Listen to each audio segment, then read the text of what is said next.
할렐루야. 우리 풍요로운 교회를 찾아와 주신 모든 분들을 주님의 이름으로 환영하고 축복합니다. 저는 오늘 여러분들과 함께 내게로 와서 마시라 라는 말씀의 제목으로 은혜의 말씀을 함께 나누고자 합니다. 오늘 본문 말씀의 배경 역시 초막절을 배경으로 하고 있는데요. 예수님은 초막절 기간 동안 유대인들과 많은 율법적 논쟁을 벌이고 계셨습니다. 예수님의 말씀 한마디 한마디가 당시에는 엄청난 파장을 일으키고 있었고요. 유대인들 사이에서도 예수님의 이런 말씀과 행동은 서로 그들 간에도 논쟁거리가 되곤 하였습니다. 이제 어느덧 초막절 절기는 마지막 날을 향해 가고 있었습니다. 오늘 본문 말씀 37절 초반절 말씀을 보시면 명절 끝날 곧 그 큰 날에 라고 초막절의 시점을 알리고 있는데요. 제가 몇 주 전에 초막절에 대해서 말씀을 나누었던 것처럼 이 초막절이라고 하는 것은 7일 동안은 하나님 앞에 제사를 드리고요. 마지막 8일째는 큰 성회로 또는 큰 축제로 모이는 그런 절기를 의미합니다. 그런데 여러분, 지금 우리가 함께 읽은 이 본문에서 초막절의 시점을 알리고 있는 그 명절 끝날이 그 축제까지를 말하는 마지막 8일째를 가리키는 것인지 아니면 제사의 마지막 날을 말하는 7일째를 가리키는지는 사실 확실하지는 않습니다. 중요한 것은 초막절이 끝나가는 이 시점에 예수님의 말씀과 행동들을 통해서 이 사도 요한이 모든 하나님의 백성들에게 전하고자 하는 그 메시지, 즉 그의 의도가 무엇이냐라고 하는 거죠. 그렇습니다. 예수님은 왜 명절의 마지막 날에 끝날에 사람들을 향해서 누구든지 목마르거든 내게로 와서 마시라 라고 하는 이 말씀을 전하고 계시는 것일까요? 지금까지 유대인들과 율법적인 문제들로 논쟁을 벌이고 계셨던 예수님이 갑자기 수없이 많은 사람들에게 서서 나에게로 와서 물을 마시라 라고 하시는 이 말씀의 선포를 하고 계시는 겁니다. 주변에 마실 물이 없어서 그렇게 말씀하셨을까요? 또 제사를 드리느라 많은 사람들이 힘들고 지쳐서 예수님께서 그렇게 말씀하고 그렇게 외치신 것일까요? 아니면 당시의 중동 지방의 뜨거운 날씨 때문에 이 말씀이 예수님을 알리는 가장 좋은 최선의 방법이다 라고 생각하셨기에 이렇게 외치셨을까요? 그런데 여러분, 예수님께서 서서 외치신 이 말씀을 들은 사람들의 반응이 사실 굉장히 의아해요. 오늘 읽은 본문의 말씀인 40절 말씀을 보시면 이 말씀을 들은 무리 중에서 혹은 이가 참으로 그 선지자라 하며 라는 말씀이 있습니다. 예수님께서 선포하신 이 말씀, 예수님께서 말씀하신 이 말씀이 많은 무리들에게, 그 당시의 사람들에게 공감이 가는 말씀이었다라는 거죠. 갑자기 서서 외치신 누구든지 목마르거든 내게로 와서 마시라 라고 말씀하신 이 말씀을 듣고 많은 사람들이 저 예수님이야말로 진짜 선지자인가 보다, 선지자다 라고 생각하게 되었다는 거예요. 그리고 또 한 가지 더 의아한 것은요, 이 말씀을 듣고 예수님을 죽이려고 달려드는 사람들도 있었다는 사실이에요. 그것도 이상하지 않습니까?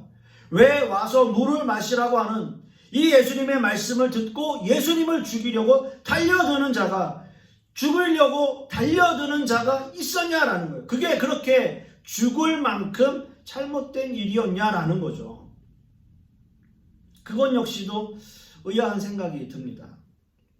오늘의 말씀은 그 당시의 이스라엘 민족의 그 역사를 모른다면 사실 이해하기 힘든 장면이고 또 말씀이에요. 예수님이 이 말씀을 선포하신 데는 당시의 제사의식과 또 뿌리 깊은 이스라엘의 역사, 그들 민족만의 역사가 그 안에 숨겨져 있기 때문인 것이죠.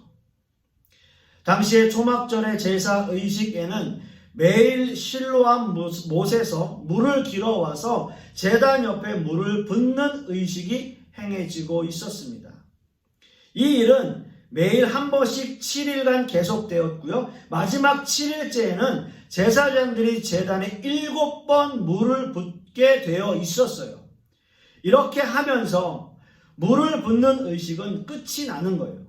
그리고 마지막 8일째에는 물을 붓는 의식은 행해지지 않았습니다. 따라서 마지막 큰 날, 즉 물을 붓는 의식이 맞춰지는 그 순간에 예수님께서는 서서 큰 소리로 누구든지 목마르거든 내게로 와서 마시라 라는 말씀을 외치셨다면 아마도 수많은 유대인들이 예수님을 굉장히 주시하고 있었을 겁니다. 그리고 그 당시에 유대인들은 제단에 물을 부으면서 조상들의 과거를 회상하고 하나님께서 광야에서 자신들에게 베푸셨던 그 놀라운 은혜를 생각하고 있었을 때였을 겁니다. 그런 백성들에게 이제는 더 이상 물을 깃지 않아도 되며 더 이상 목마르지 않을 것이라는 예수님의 이 외침은 굉장히 놀라운 선포였다라는 거죠. 이 선포는 내가 메시아다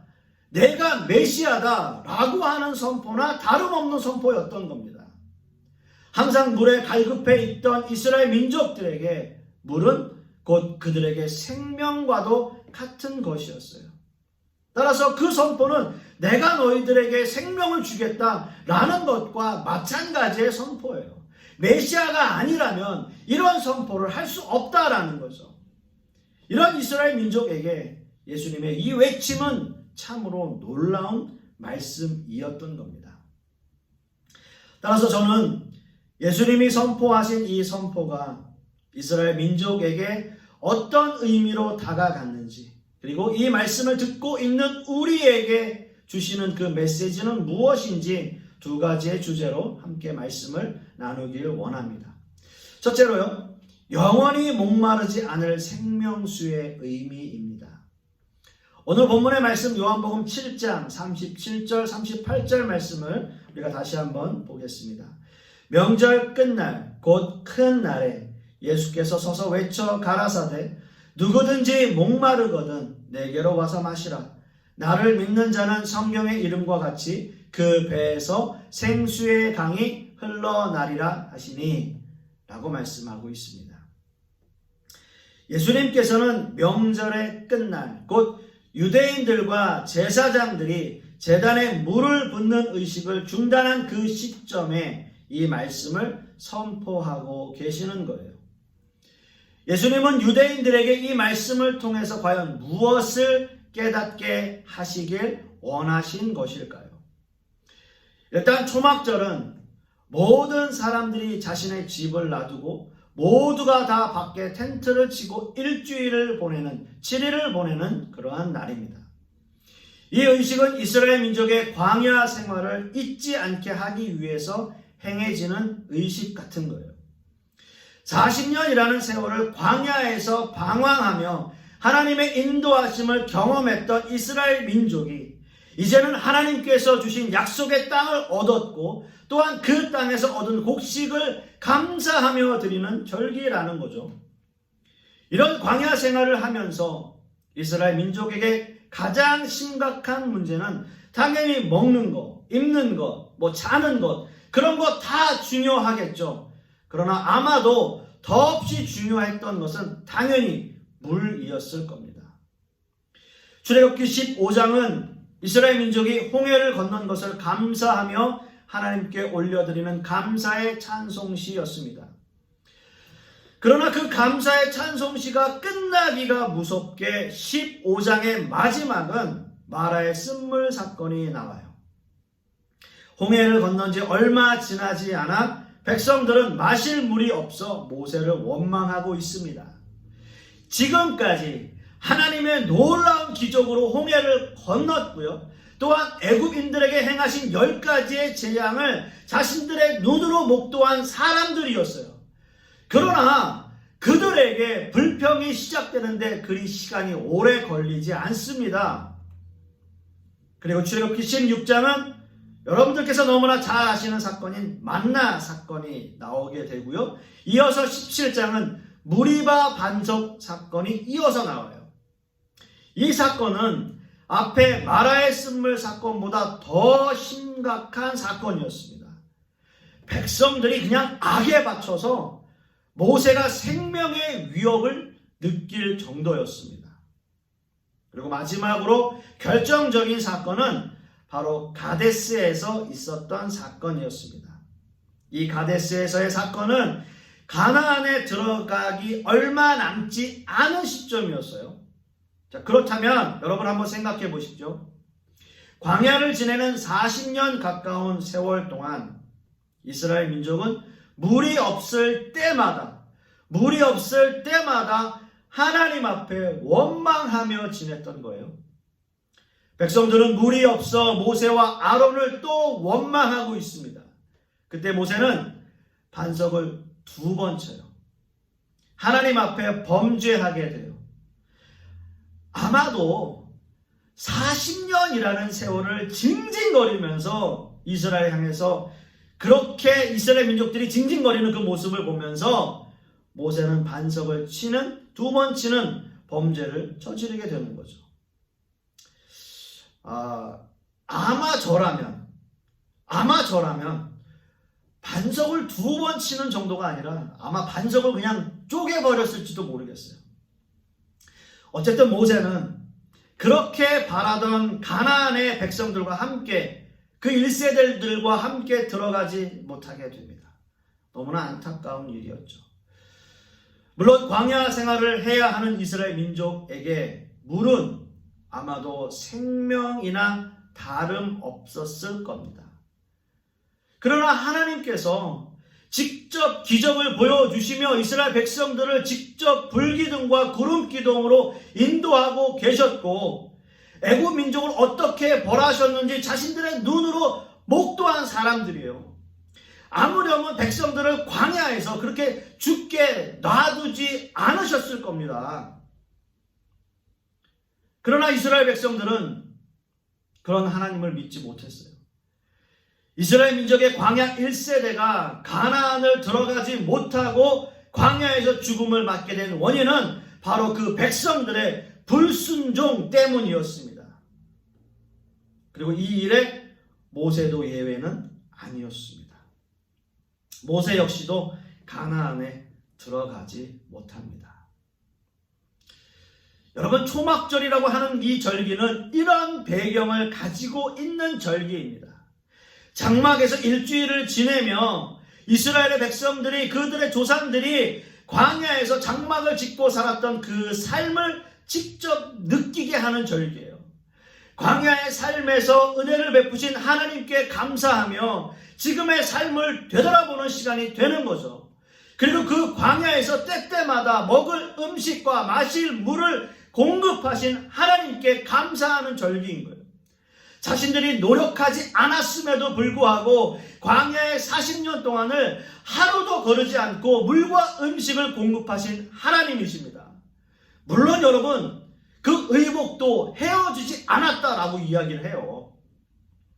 그러나 그런 만나도 광야 40년이 지나고 끝이 났고요.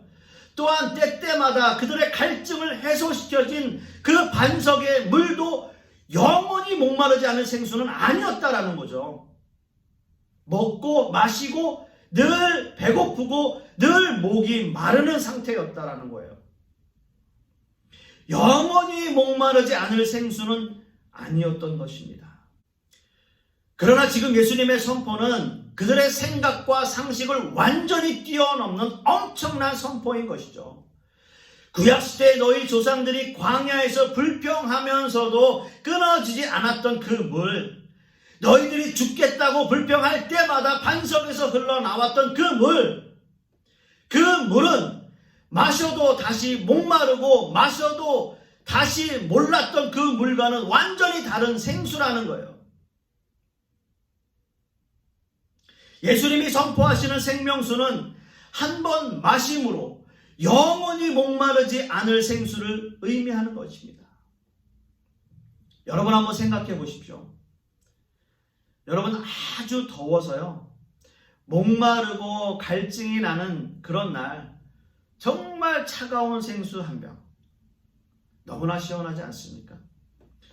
저는 아주 오래전에 이집트에 단기 선교를 다녀온 적이 있습니다. 그런데 그 이집트 역시도 나일강이 있지만 물이 참 많이 부족한 나라예요. 그래서 정말 그 잘 사는 지역에 가면 그 집 밖에 수도꼭지를 달아놨어요. 그래서 지나가는 사람 누구라도 수도꼭지를 열면 물을 마시게, 그냥 마실 수 있게 해두었습니다. 그만큼 물이 소중한 나라이고요, 물을 나누는 것은 더없이 큰 미덕으로 여겨지는 그러한 나라가 바로 이 중동 지방의 나라들이죠. 제가 오래 살았던 캘리포니아 역시도 늘 물이 부족한 그러한 그 지역입니다. 그래서 물 부족 사태가 벌어지면 잔디에 물을 주면 우리나라 돈으로 거의 한 100만 원 가까이의 벌금을 내야 하고요, 또 세차를 하면 몇십만 원의 벌금을 내는 그런 경우도 있습니다. 그만큼 물이 우리의 실생활에 얼마나 중요한지를 이야기하고 있는 거죠. 저와 여러분이 너무나 잘 아는 예수님과 사마리아 여인과의 대화에서도 예수님은 오늘 말씀과 동일한 말씀을 선포하십니다. 요한복음 4장 14절 말씀에 내가 주는 물을 먹는 자는 영원히 목마르지 아니하리니 나의 주는 물은 그 속에서 영생하도록 솟아나는 샘물이 되리라 라고 말씀하셨습니다. 영원히 목마르지 않을 영원한 생명수를 주시길 원하셨던 예수님이에요. 사마리아 역시, 그 사마리아 여인 역시 예수님의 존재를 그때는 알지 못했어요. 그러나 예수님이 누구신지 알았을 때 그는 영원한 생수의 의미를 깨닫게 되는 거죠. 그것은 바로 그가 영원히 목마르지 않을 생명수를 맛보게 되었다라고 하는 거예요. 그래서 그 영원한 생명수를 많은 사람들에게 전하기 시작하죠. 날마다 사람들의 눈을 피해서 물을 길러왔던 불쌍한 한 여인을 구원하시기 위해서 예수님은 당시에 유대인들은 상종조차 하지 않는 그 지역인 사마리아를 지나가길 원하셨던 거예요. 예수님은 불쌍한 한 여인을 구원하시기 원하셨고요, 그 여인에게 영원히 목마르지 않을 생명수를 전하고 싶으셨던 것입니다. 그래서 그 여인이 더 이상은 세상적인 일에 낙심하지 않고 그 마음에 영원한 안식과 평안을 주시길 원하셨던 것이죠. 이것이 값없는 은혜인 것입니다. 예수님은 내게로 와서 마시라는 그 말씀의 선포를 깨닫는 이스라엘 백성들에게 뿐만이 아니라 저와 여러분에게도 구원의 초청을 하고 계십니다. 누구든지 내게로 오라. 그리고 나를 믿으라. 그런 말씀을 선포하시는 거죠. 예수님을 이 땅에 보내신 하나님의 뜻은 누구라도 주님을 믿고 구원을 얻게 하시기를 원하시는 거죠. 세상의 그 어떤 것도 우리를 만족시키지 못해요. 아무리 물질이 풍부하더라도, 아무리 우리의 권력이 높아도 늘 인간들은 아쉬워하고 만족하지 못하는 삶을 살 수밖에 없습니다. 더 많은 것을 갖기 원하고요, 더 높이 올라가길 원해요.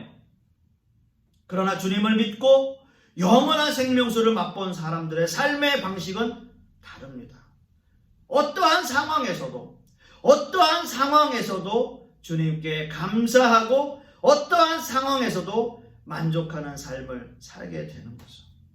바울 사도처럼 자족하는 삶을 살게 되는 거죠. 이사야 55장 1절 2절 말씀을 보시면 너희 목마른 자들아 물로 나아오라. 돈 없는 자도 오라. 너희는 와서 사 먹되 돈 없이 값 없이 와서 포도주와 젖을 사라. 너희가 어찌하여 양식 아닌 것을 위하여 은을 달아주며 배부르게 못할 것을 위하여 수고하느냐. 나를 청종하라. 그리하면 너희가 좋은 것을 먹을 것이며 너희 마음이 기름진 것으로 즐거움을 얻으리라. 아멘입니다. 아마도 예수님은 이런 구약의 말씀들을 염두에 두고 백성들에게 이 말씀을 선포하셨을 것입니다. 값 없이 주시는 하나님의 은혜. 오직 그것을 얻는 방법은 예수님을 믿는 거예요. 예수님을 그냥 믿는 거예요. 예수님께서 백성들을 향해서 선포하신 생명의 말씀이 지금 저와 여러분들에게도 동일하게 선포되어지는 하나님의 말씀이라는 것을 우리는 그저 믿는 겁니다. 그렇게 구원을 얻습니다. 사랑하는 성도 여러분, 지금 우리는 영적으로 참 많이 갈급해 있습니다. 우리는 영적으로 너무나 갈급해요. 그리고 목마릅니다. 지금 이 시대, 어떤 의미에서는 우리가 대면 예배를 드리지 못하고 있는 이 시대에 우리는 영적으로 너무나 지쳐 있어요. 이럴 때일수록 우리는 더욱 주님을 의지하고 더욱 주님을 믿어야 할 거예요. 그리고 주님이 주시는 영원한 생명수를 우리는 끊임없이 맛보아야 할 것입니다. 이 물은 영원히 목마르지 않을 생명수입니다. 모든 성도님들은 이런 생명수를 충분하게 맛보는 저와 여러분들이 되실 수 있기를 간절히 소원하겠습니다. 두 번째는요, 믿는 자의 받을 성령을 의미하고 있습니다. 오늘 본문의 말씀 요한복음 7장 38절과 39절의 말씀을 다시 한번 보겠습니다. 나를 믿는 자는 성경의 이름과 같이 그 배에서 생수의 강이 흘러나리라 하시니 이는 그를 믿는 자의 받을 성령을 가리켜 말씀하신 것이라. 예수께서 아직 영광을 받지 못하신 고로 성령이 아직 저희에게 계시지 아니하시더라 라고 말씀하고 있습니다. 오늘의 말씀을 선포하고 계시는 예수님의 이 말씀이 구약에 정확히 일치하는 구절은 사실 없습니다. 예수님께서 성경의 이름과 같이 라고 말씀하신 이 말씀은 구약의 말씀 중에서 물에 연관된, 물에 관한 또 성령에 관한 말씀들을 염두에 두고 말씀하셨을 것이라 생각이 돼요. 즉 예수님을 믿게 된다면 구약에 예언되어져 있는 말씀들처럼 그 안에서 생수의 강이 흘러나게 될 것이다 라는 말씀인 것이죠. 그리고 오늘 본문 39절 말씀에 이 생수의 강은 믿는 자들이 받을 성령을 가리켜 하신 말씀이다 라는 결론까지 내리고 있습니다. 즉 예수님이 말씀하신 대로라면 예수님을 나의 구주로 영접했고 주님을 믿는 백성이라면 모두 성령을 받은 사람이라는 말씀이죠. 이 땅에, 그리고 또 이것을 반증해 본다면 이 땅에 예수님이 계시지 않으심은 곧 성령님이 이 땅에 우리와 함께 계시다는 증거가 되는 거예요. 성령은 우리 안에 내주하시며 우리 안에 역사하십니다. 그래서 바울 사도는 이렇게 말씀하시는 거죠. 고린도전서 3장 16절 말씀에 너희가 하나님의 성전인 것과 하나님의 성령이 너희 안에 거하시는 것을 알지 못하느뇨 라고 말씀하고 계십니다. 그리고 오늘 말씀 속에서 중요한 단어들이 있어요. 바로 배, 그리고 흘러나리라 라는 단어예요. 이 본문 말씀에서 배는요, 인간의 배는 인간의 전 인격을 의미합니다. 더 깊은 의미로는 사람의 가장 깊은 곳 또는 영혼, 생각이나 마음을 나타내는 단어로도 사용돼요. 이 배라는 단어가요. 즉 우리의 영혼 깊은 곳에서 성령이 흘러난다 라는 거예요. 또 흘러난다 라는 의미는 말 그대로 물이 흐른다 라는 의미를 가지고 있습니다. 그래서 이 말씀을 다시 한번 직역해 보면 우리의 영혼 깊은 곳에서부터 그 성령의 충만함이 흘러 넘친다. 그런 의미를 가지고 있는 거죠. 예수님의 이 말씀을 당시의 사람들은 알아들을 수도 이해할 수도 없는 말씀이었을 거예요. 오늘 말씀에서처럼 그 당시의 사람들에게는 성령이 아직 그들에게 계시지 않았기 때문이죠. 그러나 이 말씀을 이해하는 지금 저와 여러분에게는 이 말씀이 좀 다르게 들리겠죠.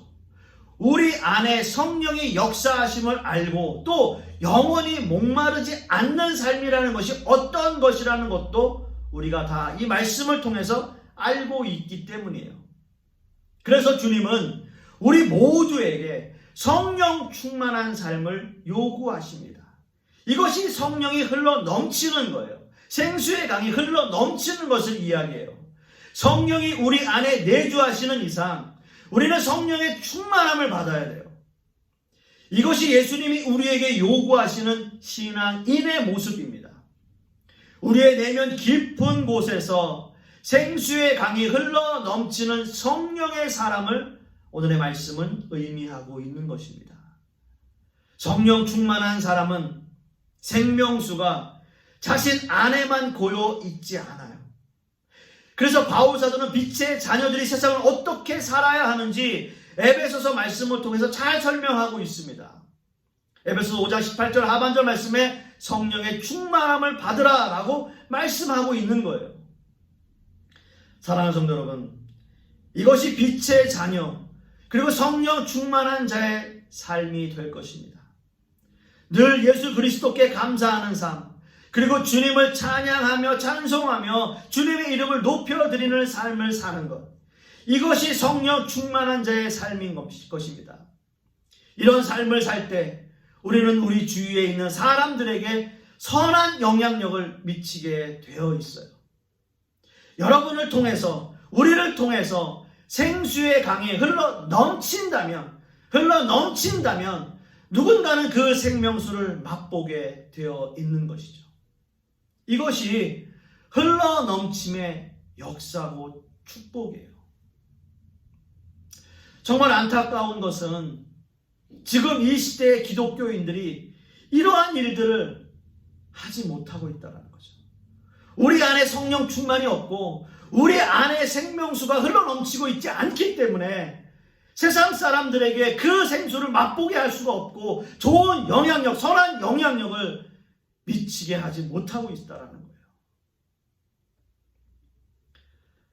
오늘의 본문의 말씀처럼 예수님께서 말씀하시는 이 생명수가 우리의 안에 흘러 넘치게 하시는 것처럼 우리 모든 성도님들, 우리 안에 생명수가 흘러 넘쳐서 많은 사람들에게 선한 영향력을, 정말 좋은 영향력을 미칠 수 있는 우리 교회와 성도님들이 될 수 있기를 소망합니다.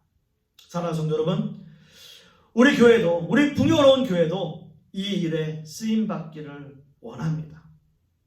참으로 어려운 시절을 지나고 있지만 서로가 서로 사랑하고 넘치는 은혜를 서로 나누어주는 교회가 될 수 있기를 간절히 소망하는 겁니다.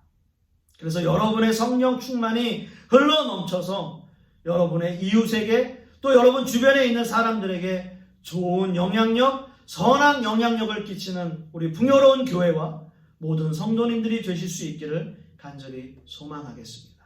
기도하겠습니다. 아버지 하나님의 은혜를 참으로 감사드립니다. 오늘의 이 말씀을 통해서 우리가 이 세상을 살아가면서 우리가 왜 성령 충만함을 받으며 우리 안에 왜 생수의 강이 흘러 넘쳐야 하는지를 오늘 말씀을 통해서 다시 한번 생각하고 깨닫게 됩니다.